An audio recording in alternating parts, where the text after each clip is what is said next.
Are you still desperately looking for this cheap flight to Punta Cana? If so, then this video is for you, because I'm sure that at least a couple of the following tips and travel hacks of my experience of working in the industry and looking for Punta Cana flights since years and decades will help you. So let's get right started and let me tell you my best flight hacks for the Dominican Republic.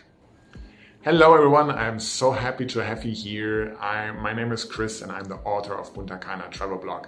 As I just mentioned in the introduction, I'm working in the industry for more than 10 years.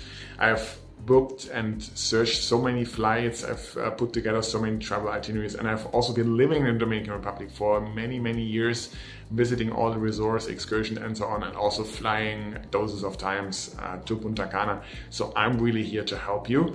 And today I'm reading some of my best travel hacks on flight hacks of how to find the best deals and prices if you're still looking for your flight to Punta Cana. So let's get right started and I'll show you some of my best tips which will also help you get on finding cheaper flights.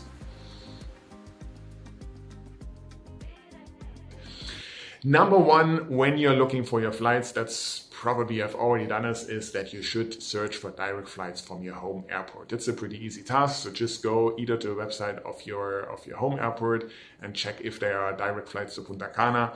Alternatively, if maybe the website of your airport is pretty bad or have a pretty bad structure, then you can also go to flightconnections.com and check there for the connections between your airport and Punta Cana, or even between your airport and Santo Domingo as an alternative. Number two, and you can basically stay on the same site, on the same website, and this is especially helpful if you live somewhere where there are no direct flights at the closest airport. You can also check what direct flights are available from Punta Cana to your home country. And like this, you can see that, let's say you live somewhere and your airport doesn't have direct flights to Punta Cana or the Dominican Republic, but there are some, let's say to an airport 100 or 150 miles away, then this could be a good option as well. Of course, direct flights are usually not the cheapest option, but they are the most comfortable option. And because the airlines know this, they usually price them higher than if you fly with the stop somewhere through Miami, Atlanta, or one of the hubs of the airlines. Number three, to find really good flights, and it's one of my favorite tools, is using Google Flights. Google Flights, it's pretty self-explaining. It's the flight search engine from Google. And the good thing here is that this is very flexible and very quick. So you can get a very good overview of what's available in terms of pricing and in terms of flights. I'll just show you here a quick video. You can see it. The good thing is you can enter various departure airports, you can enter various arrival airports, and you can also use the calendar view. And with this, you can easily see if, for example, if you fly 2 days earlier or 2 days later, and if you fly from airport A or from airport B, if this is the cheapest option. So this is a great tool to find airports or to find similar flights, but maybe cheaper. So, for example, out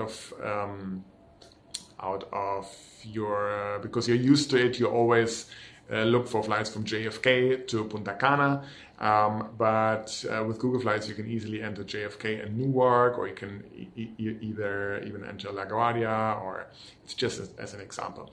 And then you will see that flights from Newark are even cheaper than Punta Cana, or vice versa. This doesn't matter. And the same with the dates.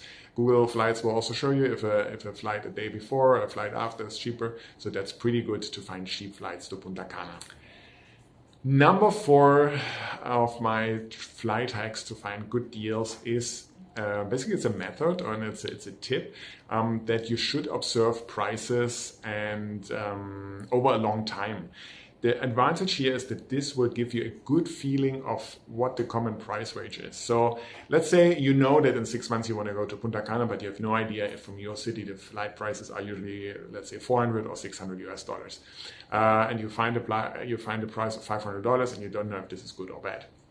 What I recommend you here, because especially if you book long term, so 6 months in advance, there's no need to book immediately, as long as you're not traveling right in the Christmas peak dates or maybe Thanksgiving. So there's always time to observe the prices, and like this you get a good idea what is a regular price, what is maybe a promotion price. You can also use price alarm features for this. Google Flights has some, I think Skyscanner, Kayak, they have also the function of this.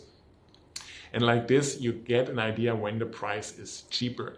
So to get back to this example from just now, $400, $500, $600. So you will see that at some days the flight price is maybe $450, then it is $550.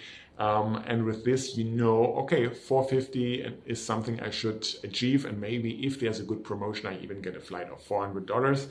The most important thing when doing this is just to not get FOMO, so the fear of missing out. So if you do this, if you observe the flight prices, don't book when they are high, because this could mean that you basically book for the highest price.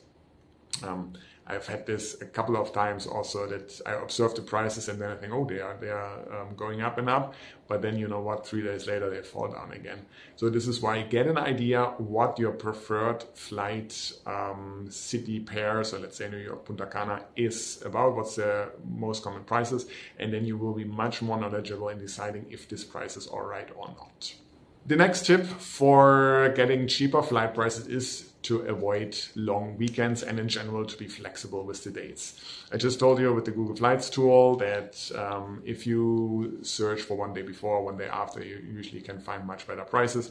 And of course also if you avoid the long holiday weekends like Thanksgiving or Martin Luther King Day or also the Christmas days, the Christmas holidays, then you will find cheaper prices, because the demand is the highest during this time, and that's why flight prices are surging. So if you can go outside of the holidays and also be flexible with your days, and like this you can really adapt your travel schedules to the cheapest flights. And let's say you find a flight from, I don't know, from Thursday to Monday, and this is $100 cheaper instead of going from Friday to Tuesday, then $100 per person, and you're, let's say, a family of 4, that's $400 saved. So this is why flexibility is the key when it comes to finding cheap flight prices. And this is not only for the dates, that's also for all the other terms. Be flexible with your stopovers.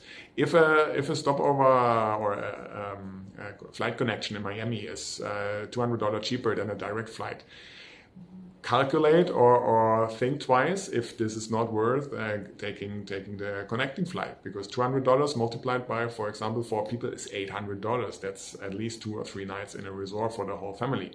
Same goes with the airline. Do you really need to fly with your favorite airline where you collect miles, or is it okay to fly with a low-cost carrier and things like this? So the more flexible you are, the more cheaper you will find the flights. Number 6 of the flight hacks is to also check Santo Domingo Airport. Santo Domingo Airport is the second biggest airport in the Dominican Republic. It's approximately 2.5 hours driving away, or maybe even 2 hours because it's already out of the city. 2 hours away from Punta Cana. And sometimes flight prices are much cheaper to Santo Domingo.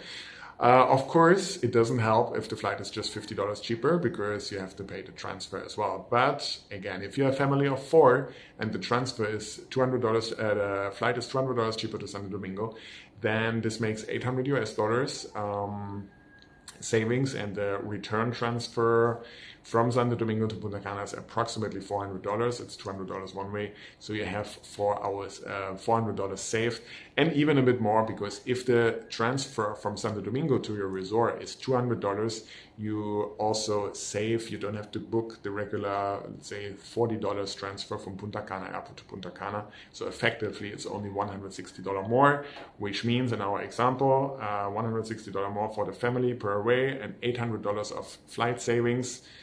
This is also a big saving you can enjoy. Before we continue with the next flight hack, I would really love if you can subscribe to the channel, especially if you like the video. You can also give it a thumbs up. This would really help me. This would help the channel. I'm trying to give you here all my first-hand experiences I gained over the years in living, working, and traveling to Punta Cana. So please give me a thumbs up and subscribe. And if you have any questions about the flights, feel free to leave it in the comments.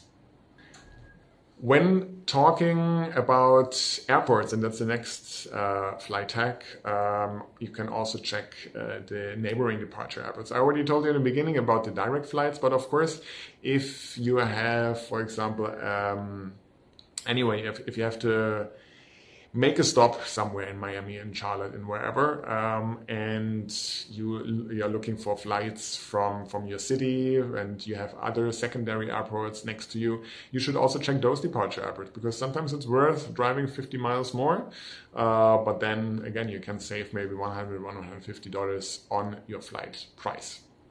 Travel hack number 8 is to also check Southwest Airlines, or to have a special attention, to pay special attention on Southwest Airlines. Until just recently, Southwest Airlines was not part of all the search engines, so you couldn't find those prices at all when comparing them with American, with Delta, with JetBlue, or so on. Now they are, so it's most likely that you will have seen them. But the most interesting thing about Southwest Airlines is, and that's why it's very important that you keep a special eye on them, is that they include baggage on their fees. They include 2 checked baggages, which means there you definitely don't have to pay for your checked luggage. So let's say you find a flight with American, Delta, JetBlue, whatever, for $400, and you find a flight with Southwest for $440, then it's probably cheaper to book the Southwest flight for $440 because all the checked luggage is already included. As otherwise you would have to pay the baggage fees of American or Delta Airlines, which is usually, let's say, between $30, $40, $50, $60, depending on your departure airport. And this going forth and back, then you will end up with way over $500 compared to the $440 of Southwest. So if you see them in your flight search around in some of the first places, definitely give them a look.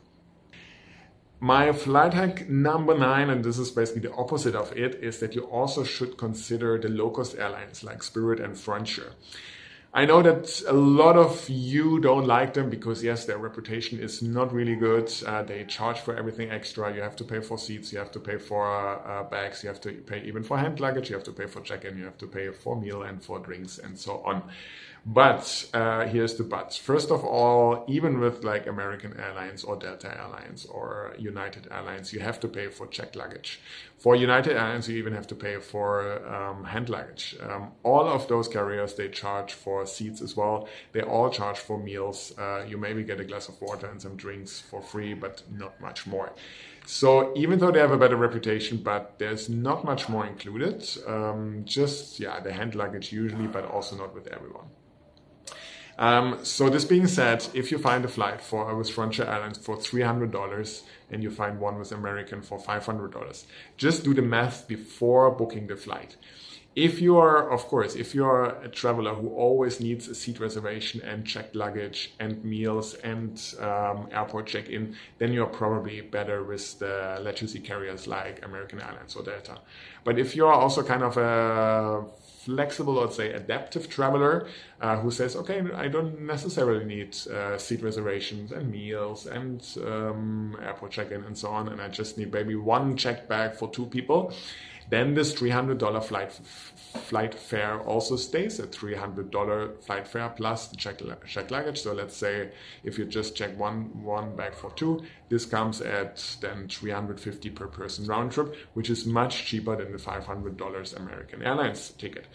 So that's why definitely, yes, give it a look to Spirit and Frontier Airlines, and also the new Dominican airline Arajet, which is also a low-cost carrier, and they are flying especially from Canada to Punta Cana, and soon probably also from the US to Punta Cana.